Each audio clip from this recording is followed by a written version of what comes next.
Welcome to Français facile, Easy French. Activez la fonction de traduction pour une meilleure compréhension de l'histoire. Bonjour et bienvenue. Alors aujourd'hui, on part ensemble pour un voyage apaisant au cœur des traditions japonaises. On va découvrir 7 secrets, 7 habitudes toutes simples qui sont vraiment la clé de la longévité, de l'énergie et de cette sérénité, vous savez, qu'on admire tant chez les habitants du Japon.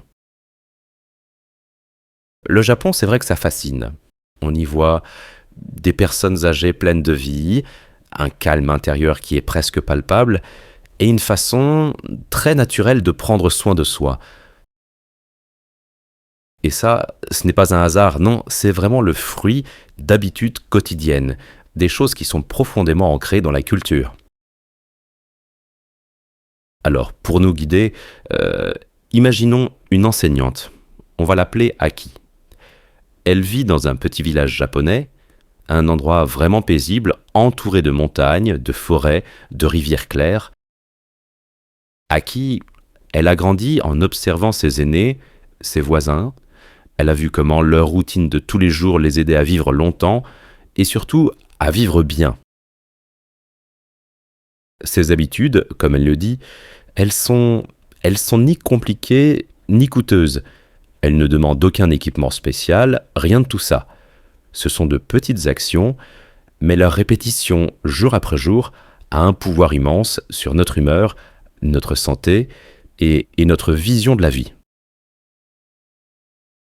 Ensemble, toutes ces pratiques, ça forme une base solide pour le bien-être, ça prépare le corps, ça apaise l'esprit et ça donne à chaque journée un rythme harmonieux. Commençons par la première habitude, le bain quotidien. Alors là, c'est bien plus qu'une simple douche, hein. C'est un vrai rituel de détente et de purification.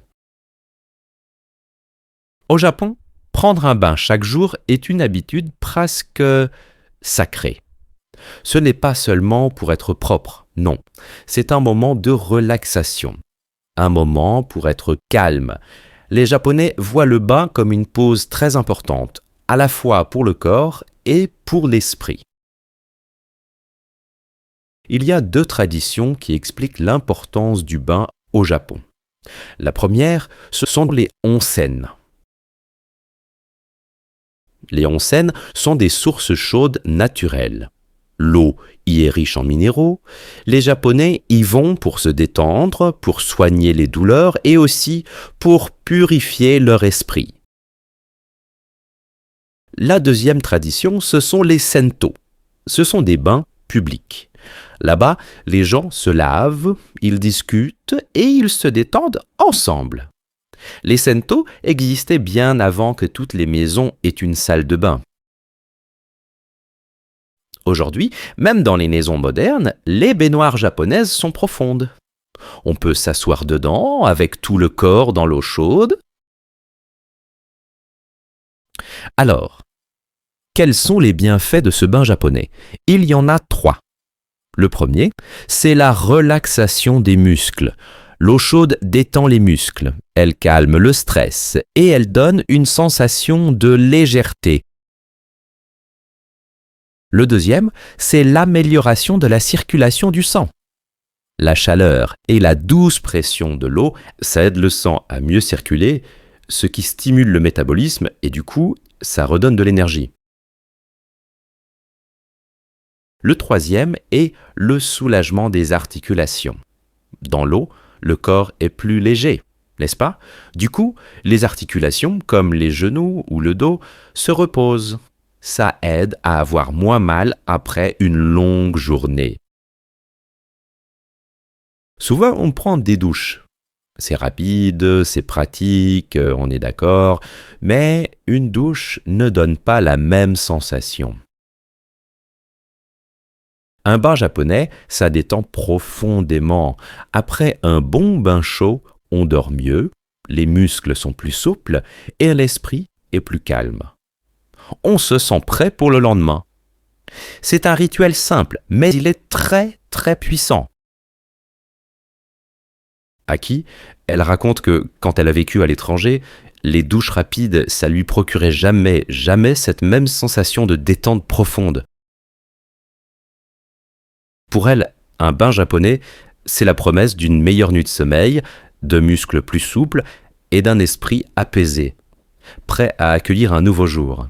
C'est un rituel simple, mais incroyablement puissant. Passons à la deuxième habitude, nettoyer chaque jour.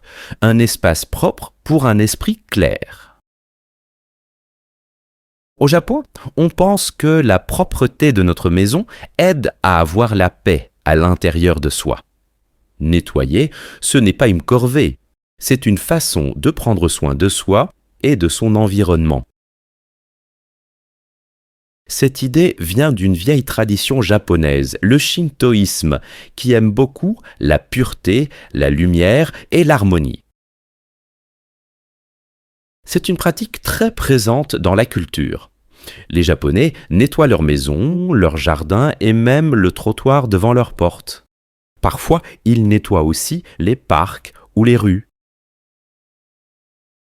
Dans les écoles japonaises, les enfants nettoient leur classe chaque jour.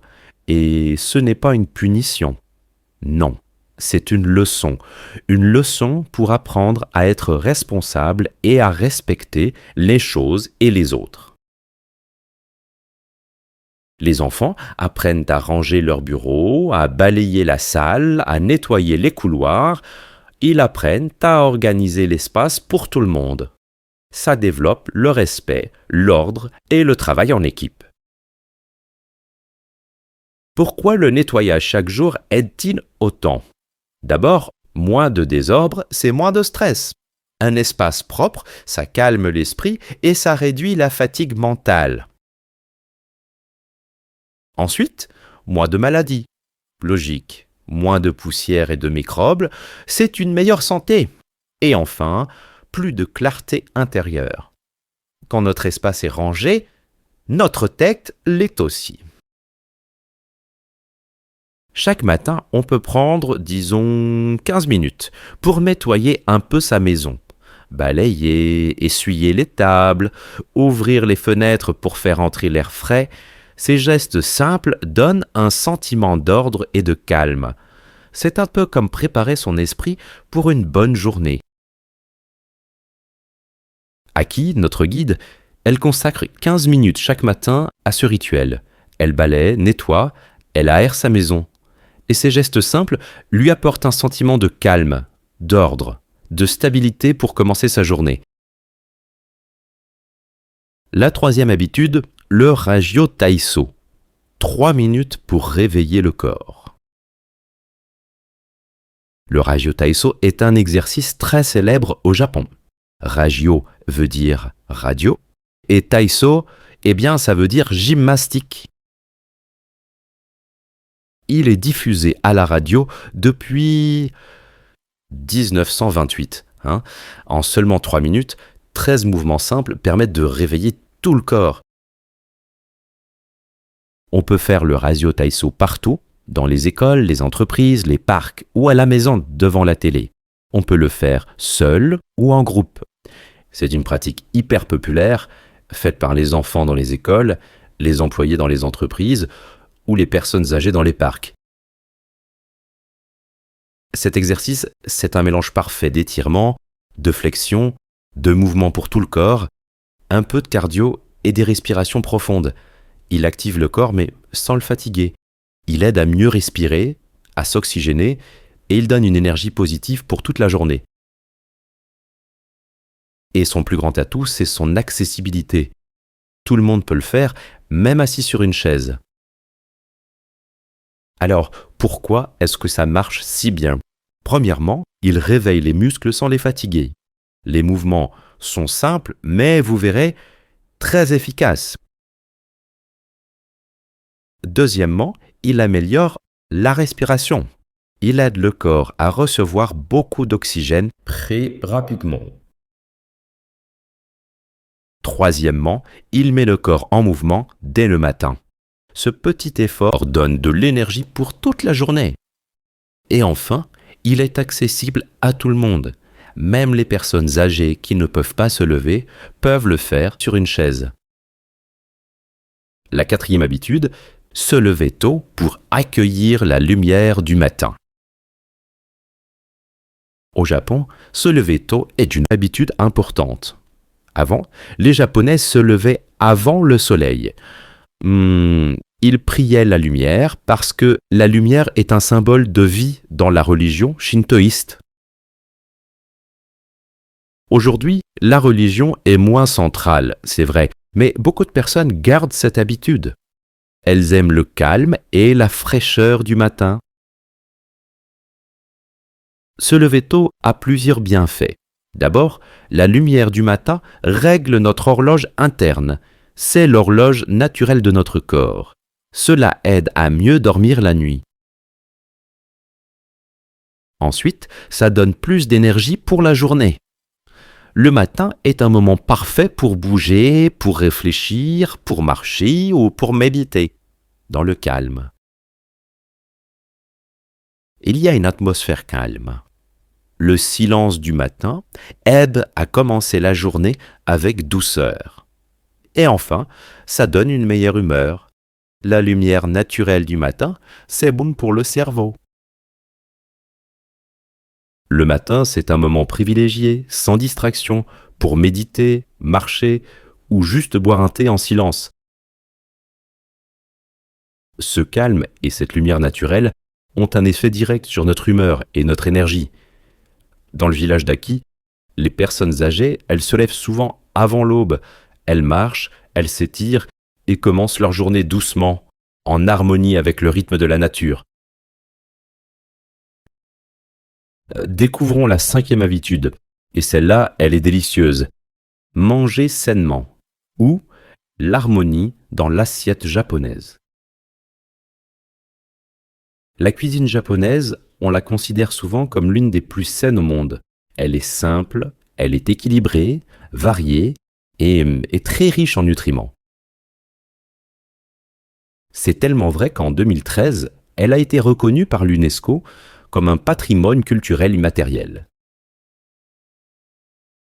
Vous savez, dans la culture japonaise, un repas, il est conçu pour nourrir le corps, bien sûr, mais aussi pour créer une harmonie intérieure. Les couleurs, les textures, la présentation, la variété, tout ça est très important. On dit souvent qu'on mange d'abord avec les yeux, puis avec le cœur, et bien sûr avec plaisir. Un repas japonais traditionnel, il suit souvent le principe Ichiju Sansai. Ça veut dire une soupe, un plat principal et 2 ou 3 petits plats d'accompagnement. Ce principe tout simple permet d'avoir un repas parfaitement équilibré, avec différents types de saveurs et de nutriments, sans jamais tomber dans l'excès. La base de presque tous les repas, c'est le riz blanc japonais. Il apporte de l'énergie, une énergie stable. Ensuite, pour les protéines, le Japon étant une île, les poissons frais sont très présents. Ils sont riches en oméga 3, en vitamines, en protéines de bonne qualité. Et quand il n'y a pas de poisson, on utilise des produits à base de soja, comme le tofu, l'edamame ou le natto.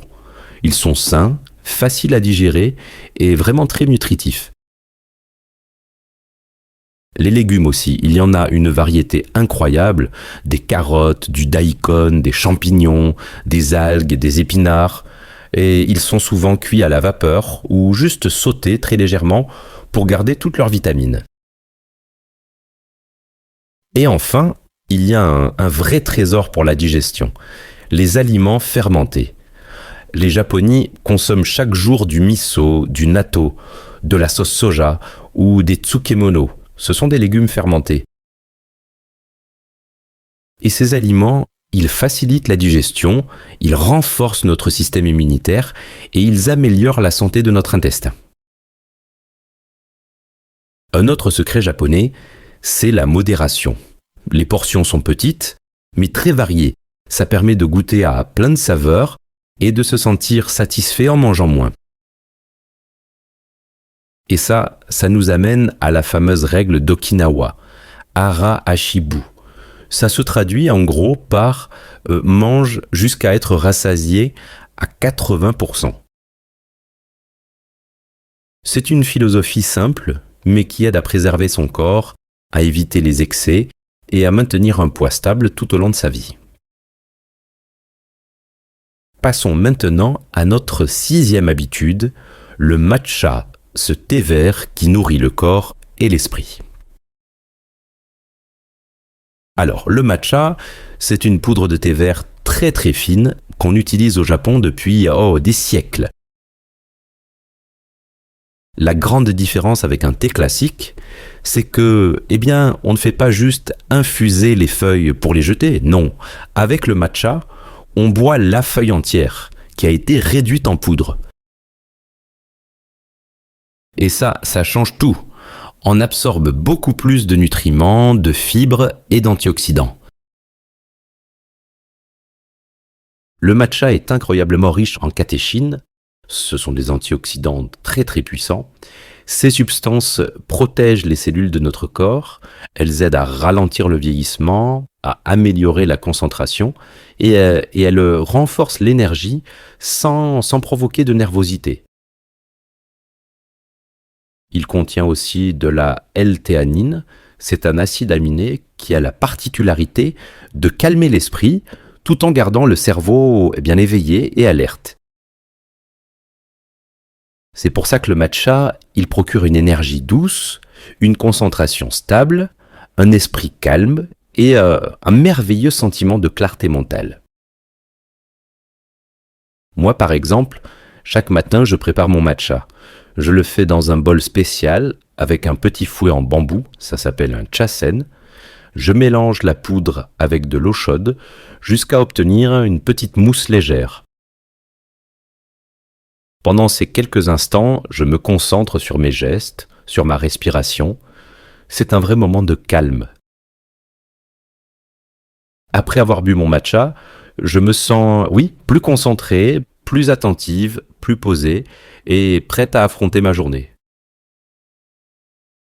Ma grand-mère buvait du matcha tous les jours. Elle a vécu presque 100 ans. Elle disait toujours « Le matcha nourrit le corps, mais aussi le cœur ». Elle croyait profondément que cette habitude lui donnait de la force et une grande clarté d'esprit. C'est elle qui m'a transmis ce rituel, si simple mais si essentiel. Enfin, notre 7e et dernière habitude, marcher dans les montagnes et faire de la nature une alliée pour notre bien-être. Le Japon est un pays très montagneux. Les montagnes recouvrent plus de 70% du territoire. C'est pour ça que la randonnée est l'une des activités préférées des Japonais, qu'ils soient jeunes ou plus âgés. Mon village, il est entouré de collines et de chemins naturels. Marcher dans la nature, là-bas, c'est aussi simple et vital que respirer. Marcher dans les montagnes, ça renforce les jambes, ça améliore l'équilibre, ça protège les articulations, ça augmente l'endurance. Ça réduit aussi le stress et ça offre un lien très profond avec la nature. Vous voyez, les chemins irréguliers sollicitent plus de muscles que de marcher sur un terrain plat. Les jambes deviennent plus solides, les chevilles plus stables et le dos plus fort. Et pour les personnes âgées, cette activité est extraordinairement bénéfique. Elle aide à maintenir la mobilité, la stabilité, la santé cardiovasculaire et surtout l'autonomie. Mon grand-père, lui, il faisait des randonnées presque chaque semaine. Même à plus de 70 ans, il montait les collines sans aucune difficulté. Il disait toujours que la montagne lui donnait la paix, la force et un esprit clair. La nature, pour lui, c'était une source de bonheur et de vitalité. Et grâce à cette habitude, il est resté actif, indépendant et plein d'énergie jusqu'à un âge très très avancé. Le bain quotidien, le nettoyage, les exercices du Rajyo Taiso et le lever matinal, manger sainement, boire du matcha et marcher dans les montagnes, elles sont vraiment essentielles au mode de vie japonais. Ces pratiques nourrissent non seulement le corps, mais aussi l'esprit. Elles montrent bien à quel point la culture japonaise valorise l'équilibre, la modération, la patience et la connexion avec la nature. En combinant ces habitudes, on obtient un mode de vie complet, harmonieux, durable. Un mode de vie qui aide non seulement à vivre longtemps, mais surtout à vivre en paix, dans la sérénité et l'équilibre. Maintenant, j'ai une question pour vous. Une question à laquelle j'aimerais que vous réfléchissiez. Lequel vous semble le plus, disons, accessible à intégrer dans votre propre vie ? Et pourquoi ?